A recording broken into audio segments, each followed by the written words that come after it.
Welcome to the 5-Year You podcast, a show dedicated to helping you become the best version of yourself one day at a time. I'm Andrew. And I'm Kat, and we promise to keep it raw, real, and relatable. Are you ready to grow? High Five Tribe. Today's episode is all about finding hope, and it's a really important one in these times where there's so much craziness going on, and a lot of people are feeling anxious and worried about the future and what is going to happen. So today we thought we'd bring a little hope into your lives. I'm your co-host, Andrew Dewar, and with me as always is Catherine Collins. How you doing, Kat? I'm doing really well. Good to be with you, hanging out today. Always appreciate the good hangouts in the world of hope. So we were just talking about this before we started, and finding hope is challenging when you're in these times. I think a lot of people I'm talking to are like, they feel obliterated, and it's like they don't even know where to turn. When we have these hard times, when we look at things and we're like, okay, the economy's doing this and blah, blah, blah. And I don't even want to give a lot of attention to it because that's the opposite of what we're trying to do here. How do we start to find hope in moments like this? A big thing that I like to do, and I'm going to try to explain this without giving too much energy to negative things. But I think it might be helpful for me to give an example. So as part of my work, half of my work is working with you, our coaching company and podcast 5-Year You. But the other half of my work is that I have been a financial writer for almost 15 years now. And so I feel like I am all up in the world's business regularly, right? Like I am constantly reading about the economy, about the workforce, about inflation, about tariffs, blah. And so sometimes when I work, I'm just like, man, I have so much empathy and this like deep feeling for people who might be having a hard time, going through a hard time, worrying about a hard time. Additionally, because of my work, I see a lot about layoffs in tech and AI and all these different things. So that's a part of my world is all self-improvement, right? But then the other part of my world is sort of being right up front and center with people suffering and worries and trying to help them with money advice. So a big thing I go to is evidence, right? So let's say that we're coaching somebody who recently got laid off. Massive blow. It's a blow to the ego, like a fear, and all of those are emotions that might not necessarily contribute to getting another job quickly. So if you were to coach one of our clients who recently had a job loss and is in a complete panic, what types of mental like kind of ideas, what kind of thoughts, how can they work on attracting like maybe a better opportunity so that they can think that happened for the best? I think when that happens, I think the best thing you can do is start monitoring your internal dialogue, because what we see in the outer world is a reflection of what we are talking to ourselves inside. And we know this, and there's been countless studies done on this stuff. It's law of attraction, yes, but there is also just, if I tell you don't look for the red in the room, all you're going to see is the red in the room. That's just how our minds work. So you need to start, when that happens, you face the fact it sucked. No one's going to tell you that getting laid off was the best thing that ever happened to you in that moment. It might be 5 years from now. You might look at it. Yeah. Right. But nobody wants to hear this is the best thing that ever happened to you. You're not getting a paycheck now, So what we have to do is just kind of face it and go, okay, what is the good that could come from this? And give that possibility. And right, we're not trying to find this huge hope bubble. We're just trying to find like a dusting of hope. Why do you think this might have been a good thing? Well, I didn't really like the job. Okay, you didn't really like the job. That makes sense. So what were you hoping for? When you were in that job, what were you hoping for? I was really hoping to be doing something that was more creative. Okay, great. So you know that this isn't the right thing for you, and you're kind of being nudged towards something more creative. So how can you foster that? And through a series of very simple questions, but very targeted prompting, we're able to find out that this person really never wanted to be in that job and was waiting for, couldn't leave because of the whole security thing and all the good things that jobs provide. But they were able to let go in a different way and got laid off, and now they're being pushed into a different way. The other thing with stuff like that is like, AI is interrupting stuff in the economy and all that stuff. Look back through life. there is always a problem with the economy. No, even like when the economy was going great, you are not going to find a news thing that says Right. economy is great, sun rose today and everything is beautiful. It's going to be terrorizing. So Yeah. the next thing we would start to do is to just start to change your inputs around you. Because if you're looking, I know when you do your writing, there's a digesting period where we have to come back into the hope boat and kind of go like, look, yes, these things are happening. They're not happening to us. We have to leave those in a bucket at the door, and we're going to come back in and we're going to get going with feeling better about our days and stuff. Because if you focus on that, you're never going to feel good. The news is meant to be bad. The news is the 0.1% of the world going around you, but it's the negative part because that's what sells. So if you're going through your feed and you're like, I'm just looking for something good, you're never going to find it.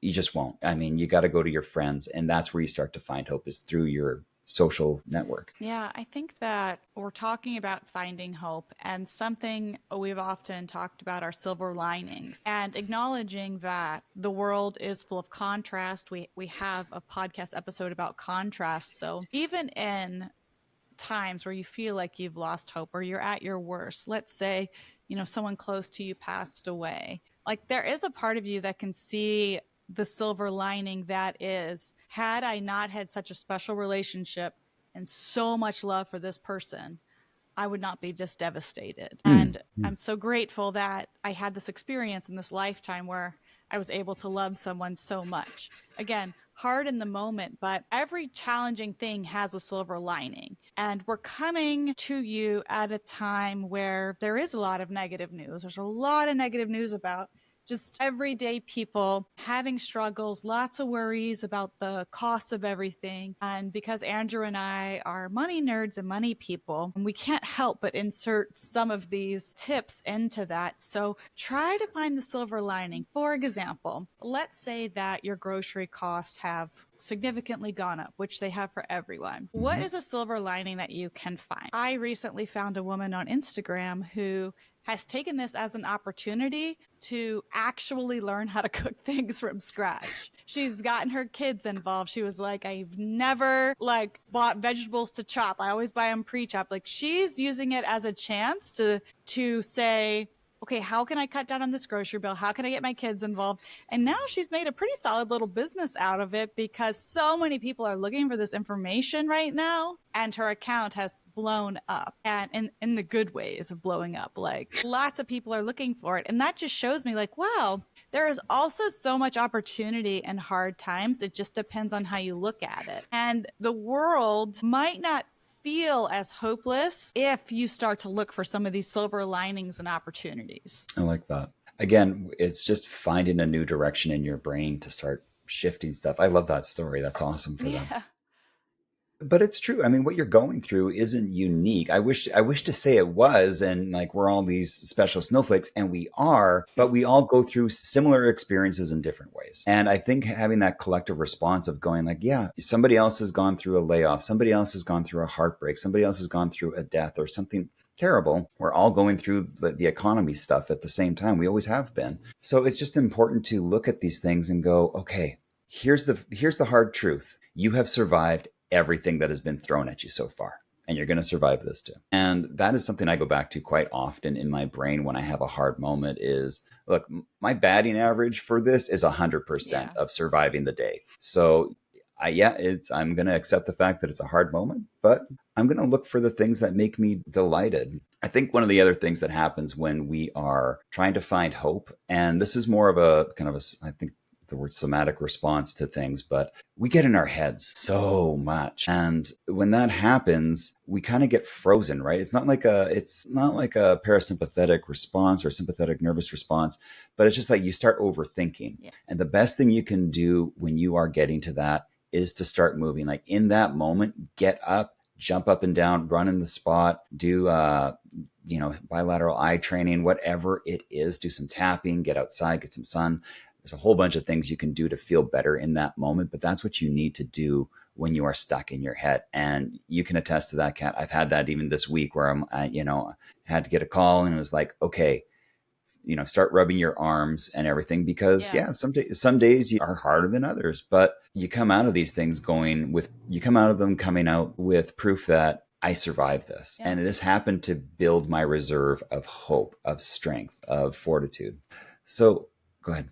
Yeah, you bring up a good point that if you're having trouble finding hope, you can create the hope. You can be the hope. If it seems like there's no good things in the world and you cannot muster the strength to find positive, if the news feels bad, if you're dealing with difficult things, you can be the hope for someone else. The quickest way to feel better is to help somebody else. I recently learned Yes. of a service. I, of course, am not going to remember the name in this exact moment, but it is a volunteer organization where people can request a meal and people make a meal, but it's only lasagna. Okay, so if you Google like free lasagna in my city or volunteer service, you will find it. But anyone, if this is in your city, which it is in mine of Chicago, people volunteer to make lasagna and bring it to somebody. And then someone who might need it, who might maybe hasn't had a home cooked meal in a while, they can be the person to request it. And I saw a bunch of great stories about it, how maybe people throw in a salad with it. And a lot of people are like, these are the nicest people. Sometimes if you feel like, gosh, like I'm maxed out, I could barely afford my own groceries, all of these different things, but maybe I can make a lasagna for someone, because that's like, we're talking like less than $10 cheap, right? You Yeah. can make a meatless lasagna. And just the act of doing something for someone else who might need it can lift your spirits. Then it shows other people that there are still nice people in the world. There are still good people in the world. Even joining like a buy nothing group and like giving away some of your things for free. Like whatever it is, you don't have to donate thousands of dollars in order to be the hope in the world. You can do really small things, even notes, cards, Dollar Tree is 2 cards for $1. Ask me how I know. That is my place to go for all cards. Like, why spend $7 on a card when it could be 50 cents? But I digress. There's so many things that you can do to make someone's day better. And the more that you're in that vibration of sending hope and sending joy, the more it's going to come back to you. I love that. And I love that lasagna thing. It's got me hungry. It's such a good idea. I love that. I think what the key to take away from it is what you do for others, you do for yourself. So Mm-hmm. if you're going to do something nice, like send a card, if you're wanting to reduce the friction on that, something that I've done is I've reached out to people in my past, because you're friends on Facebook with like 200 people you haven't seen since you were 18. And I've had moments where like someone has come to mind and just sent a message and said, I was just thinking about this time that this happened, and you can guarantee they have no recollection of this, and just saying like, you were really kind to me this day, or you were really nice, and I just wanted to say thanks. It came to mind and I thought of you, and they're going to think of you more after that than you've probably ever thought of them, because they're like, wow, I impacted someone's life. You make them feel good, and by in turn, you feel good. What we do for others, we do for ourselves. That's a really big takeaway in all of this. So when you're feeling like stuck in or hopeless, knowing that there's hope inside of you at all times, just screaming to get out and go do some Yeah. good in the world is a really, really good thing. Thank you for that. I love this. I know. I was like, man, that makes me really want some lasagna. Yeah, it's not on our eating plan. We're going to have to I figure out know. lasagna. I So, know. okay. I got to stop talking about it because I will just immediately go buy things to make it. Yeah, so we're going to talk about water now. No, we're going to move on. When you start to feel hopeless, what is your personal go-to? Like, what's kind of like when you're like not down in the dumps, but maybe that's the right way, where you're like, is it ever going to get better? Mm. What do you look to the past for something? Do you forward tell? What's your kind of go-to? Yeah, I think what you're really asking is what are my coping skills when things feel really bad? And we also have a good episode on coping skills. We But do. this is something that we're not really taught. It's a lot of parents, they want their kids to stop being sad right away, right? So a lot of us aren't taught how to process challenging emotions, how to deal with hard times. And I think it's really good to build that self-awareness, because when you know yourself and you know what can improve your mood, that really helps. So Andrew and I were just talking about how we wanted to make a little like chart I was like, we should do it like we're in preschool. Like it's got 6 pictures on it and we laminate it. And it's like, when Catherine's sad, did you do these 6 things? Are you hungry? Right? Yeah. Or did you get a good sleep? Have you had your water? Whatever it is. And then, some suggestions. Like, for example, for Andrew, when he's having a hard day, Andrew, in case you haven't noticed, is very smart and very intellectual. And he can really, like, he can process for hours. So sometimes when he's having a hard time, I will say, do you want to maybe watch a really stupid TV show? Like, do you want to just pull up something that's just funny? Because if you haven't laughed all day because you've been in your smart brain, like, do we want to have a dumb moment? Right. And Andrew, is a movie buff, and you kind of have your go-to shows. And sometimes just putting on something stupid, anything to break the thought pattern can help, can make you feel like more hopeful, can make you feel like there's maybe a speck of joy of getting better. You have to interrupt the pattern. And so I give all of those examples to say it's really important to find what works for you. I like that. A few other ways I interrupt the pattern because, sometimes you're not available to remind me that, you've been living in your Chrome dome for a couple of hours now and you need to go deal with that. And so one of the things I've been actually thinking, like, how do I shift to feeling more hopeful, more happy with that stuff? And so what I did was I went back in my brain and I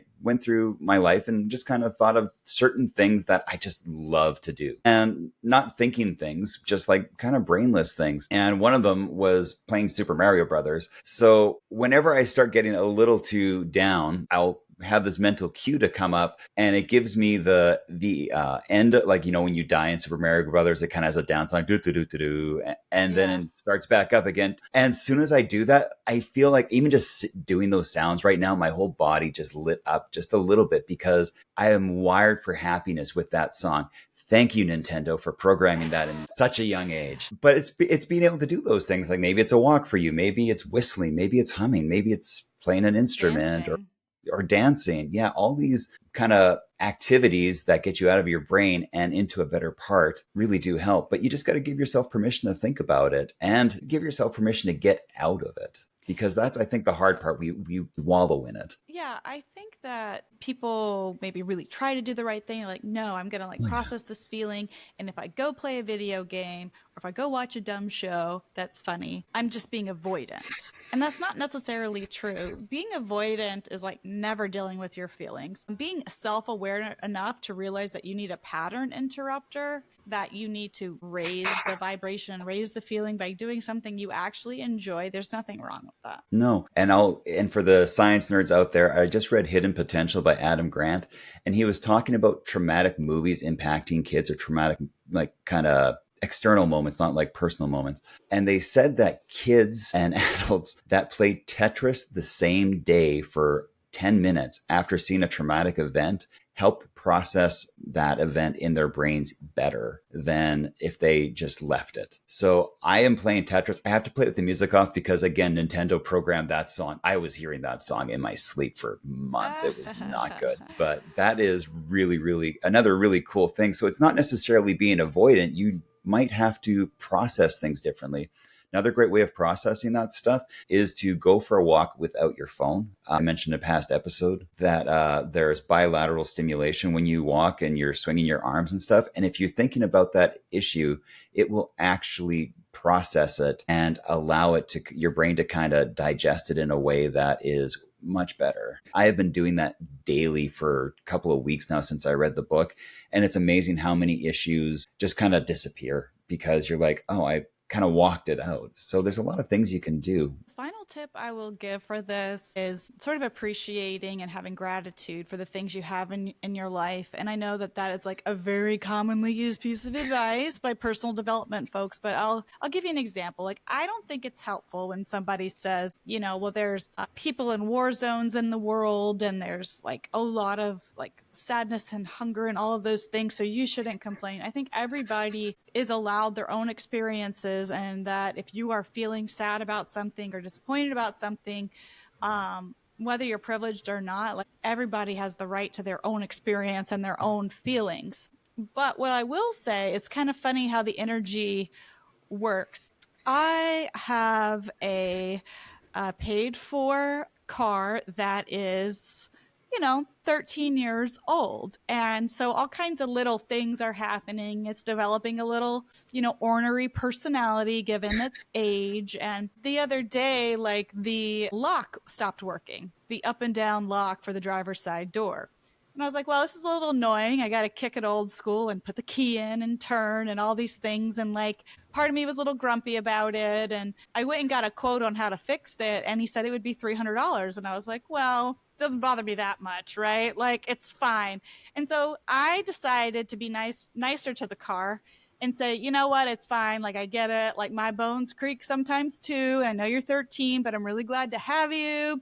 And I'm really glad that you're paid for. And I feel really blessed for it. Did you know that that lock started working yesterday? That is so awesome. I love that. I just been talking so sweet to it and having some understanding for it. And it sounds so silly, but it's like in my head, I'm like, oh, I got to save up for a new car soon. I need to start looking like I feel the car like knew that. It's like, but even cleaning your house, like maybe somebody feels like, and this is my friend Jessie Furon, who you can find on Instagram. She always says cleaning your home brings a lot of gratitude because when you're looking at your house and you're frustrated, you're like, oh, I really wish I could afford a kitchen renovation. I really wish I could afford a bathroom renovation.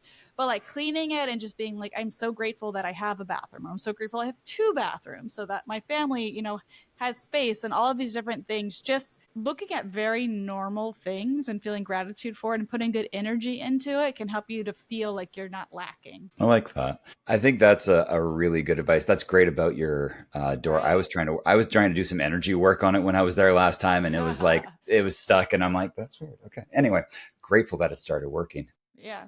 My last piece of advice would be if you're really having a hard time finding hope, I would jump into future you, which we have a Mm. meditation to do that, and just kind of journal to yourself today and say, I'm so thankful that and just write it in the future tense of how you want things to be. There is so much energy that goes into the written word, the spoken word. It puts your ideas into a tangible form. And if you can start doing that on those moments, what you're going to do is you're going to start actually looking forward to when you start feeling a little down because you're like, oh, Yeah.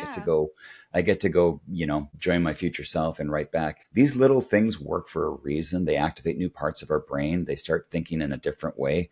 And it's really, really important that you start training yourself to think a different way when it comes to this. And it's not going to happen all at once, but one step at a time with the tips we've given you today can definitely help. So, Kat, it's time for us to move on to our glimmers. What's your glimmer for today? Oh, I'm so glad I got to go first because we started like this living room couples learn how to dance course. And I hope it's okay that I said that because it was Yeah. so much fun. I love dancing and like I haven't done it in a while. And it's, I don't know, it brought so much joy. I could just feel myself smiling the whole time. And it's just like something different to do, but it really is a big glimmer. I keep thinking about it. And I'm like, oh, I can't wait to see Andrew again so we can like move on to the next lesson in our dance class, our I living room love dance that. class. It's so fun.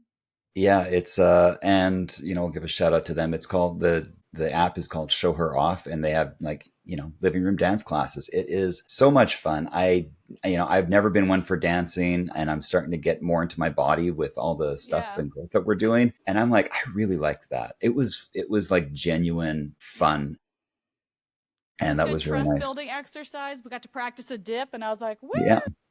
Yeah, we both got to learn to trust my knees, and then they held up for my knees are really bad, folks, from years of kneeboarding and hockey. My gratitude, I found my rollerblades, and I am so Yes. excited to go out rollerblading. It's nice outside. I'm just really, really excited to be able to skate again. I haven't skated in a couple of years, and I'm just really excited for my rollerblades. It's such a That's so simple cool. thing. So Yeah, I know can you're you going to guys bring yours tell up. that? Yeah, Yeah. I am gonna bring the rollerblades up. And I was about to say, can you guys tell that like we have sun shining in Winnipeg, Canada, and Chicago, Illinois, because we are so much happier to be doing things outside and exercising. I feel a lot better. Oh yeah, it's so crazy what the sun and the good weather does to our attitudes and our So just true. our mindset. All right, folks, we will see you next week. Make sure to subscribe wherever you listen to this, and we'll see you next time. Hey guys, quick disclaimer. We're podcasters on the internet. If you need to seek professional help, please go see your healthcare professional.